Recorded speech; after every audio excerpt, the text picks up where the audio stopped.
Muito bem-vindos a todos vocês a mais uma Pérola da Graça. O tema desta Pérola da Graça é o proceder na casa de Deus? É uma pergunta. O proceder na casa de Deus, partindo de Paulo, já era estranho. Que partindo de Davi, está tudo bem. Alegrei-me quando me disseram, vamos à casa do Senhor. E isto era o templo em Jerusalém. Mas partindo de Paulo, seria como se Paulo estivesse convidando os crentes para ir no templo em Jerusalém. Isto soa contraditório, porque era exatamente isto que Paulo combatia. O templo como casa. Paulo defendia que nós somos o templo. E isto tem sido escudo para os legalistas.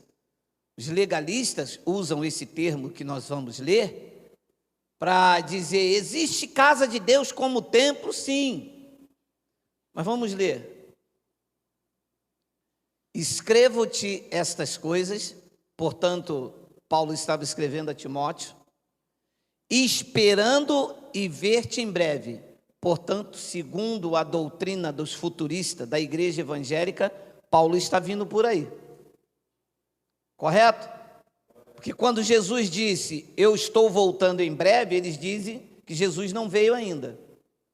Dizem que breve é como 1000 anos. Significa que Paulo ainda está vindo por aí, porque ele disse, eu vou ver-te em breve. Né?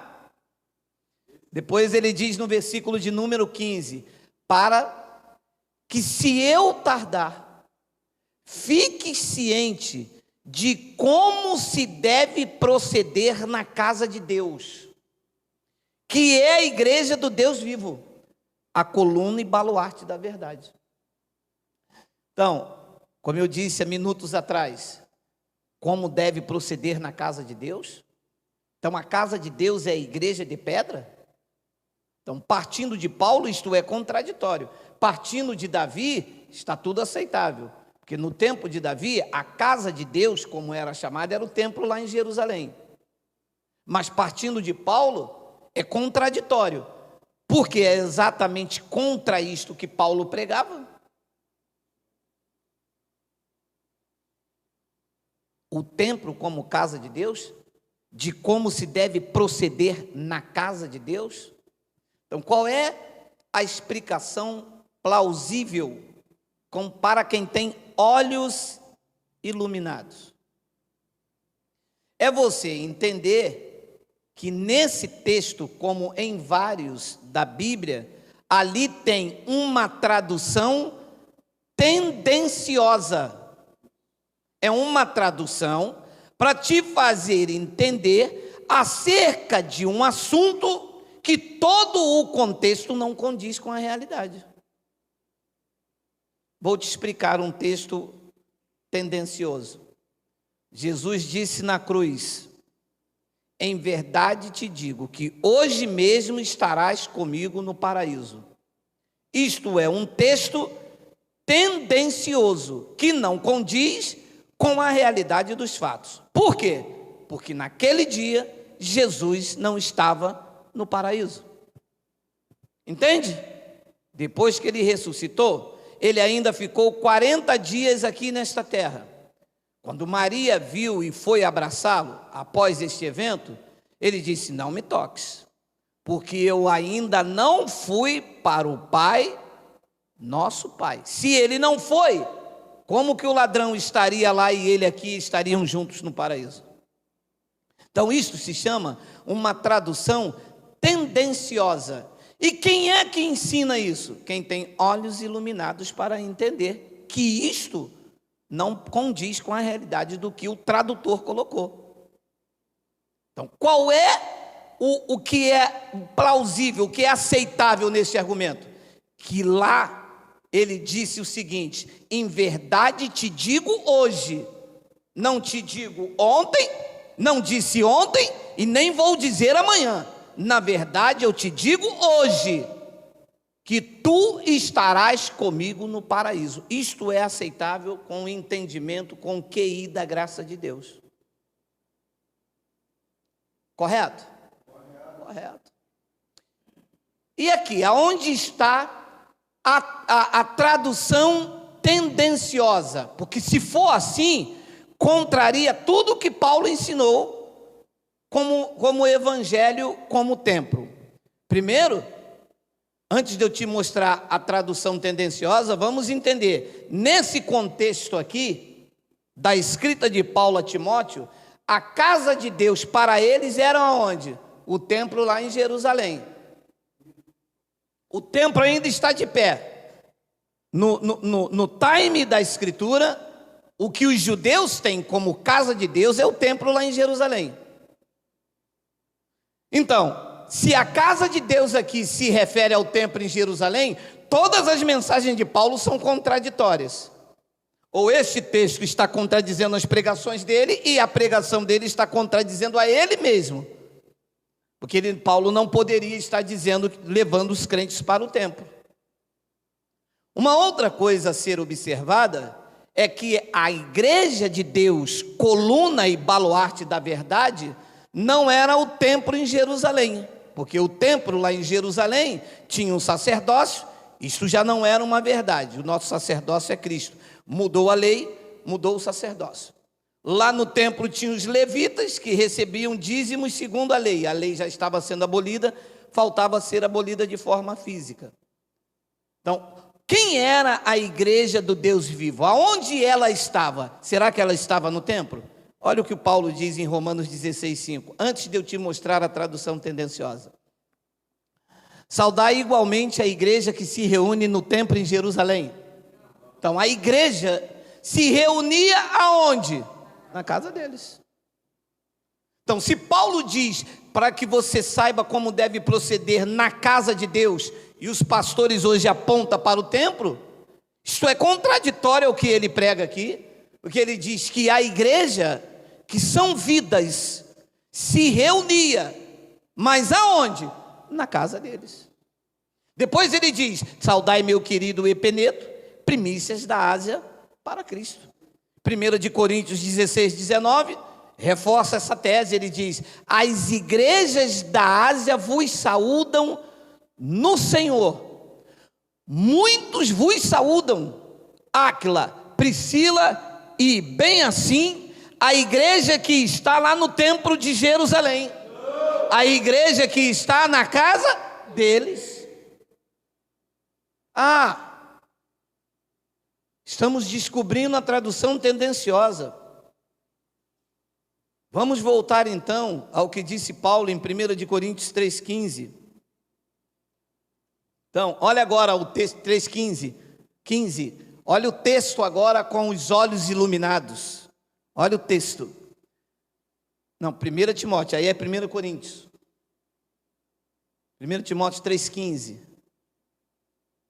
Para que se eu tardar, fique ciente de como se deve proceder como casa de Deus.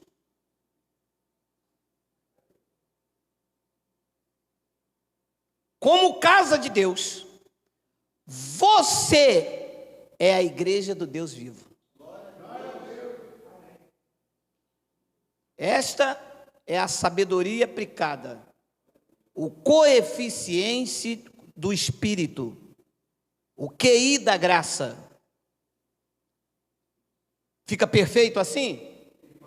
Sim, porque a casa de Deus não é o templo lá em Jerusalém, não é a igreja lá em Belém do Pará, e nem a catedral de Roma, e muito menos o santuário de Salomão que se levantaram lá em São Paulo. A casa de Deus aqui e aqui no Brasil e no mundo, hoje, pós-70, somos nós.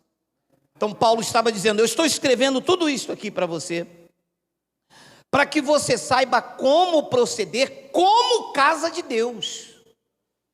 Porque como casa de Deus, você é a coluna e baluarte da verdade. porque não havia verdade mais no templo. Houve. Enquanto a graça não chegava, a lei era a verdade absoluta a ser praticada, nunca conseguida. Mas depois da graça, ela se tornou inútil e fraca na impossibilidade de agradar a Deus. Então este é o texto que corrobora com as demais passagens das Escrituras. Em especial, 1 de Coríntios, capítulo 3, versículos 16 e 17. Olha o que disse: não sabeis que sois ou não sois? Sois santuário de Deus, e que o Espírito de Deus mora, habita, se faz casa em vocês. Então, se eu tardar, disse Paulo, é para que você saiba como proceder como casa de Deus, porque o Espírito de Deus mora. Se o Espírito de Deus mora, aonde é a casa de Deus? É em vocês. Você pode dizer Uala. Uala. Então, quando nós falamos que Deus não habita em templo feito por homens, não habita em santuários de homens, que você pode gastar milhões de dólares construindo uma catedral e falar, esta é a casa de Deus. Paulo disse que é a casa de Deus. Paulo não disse. Essa é uma tradução tendenciosa que só enxerga quem tem os olhos de Deus corroborados com as demais passagens do Evangelho de Cristo. E você entende que ali a tradução correta seria o que eu disse, que é para que você saiba como proceder como casa de Deus. Efésios 2:22 faz isso, para você entender isso. Olha essa palavra aí, olha aí. No qual também vós justamente estáis sendo edificados. Olha essa palavra aí. Para habitação, para morada, como casa de Deus. Habitação é casa, né? Morada, né? O qual também vós justamente estáis sendo edificada para a habitação de Deus aonde? No Espírito. Então Deus habita no teu espírito, Deus mora no teu espírito, Deus está no teu espírito. Esta é a palavra que traz o entendimento esclarecido, e eu termino esta pérola com Isaías 66, 1 e 2, olha aí. Assim diz o Geraldo, não é Geraldo, Geraldo não é senhor nem da minha esposa, meu amado, o negócio está tendo, se essa quarentena não acabar vai dar ruim para mim. Olha isso aí, assim diz o Senhor, o céu é o meu trono, e a terra o estrado dos meus pés. Leia, que casa me edificarei vós? E qual é o lugar do meu repouso? Mas não adianta. Ninguém vai fazer casa para Deus. A casa de Deus é o que Ele construiu, o Espírito que está em vocês, que é onde Ele mora. Não tem espaço para a glória humana. Que casa me edificarei vós? E qual o lugar do meu repouso? 2. Porque a minha mão fez uma parte, o homem o outro. Não!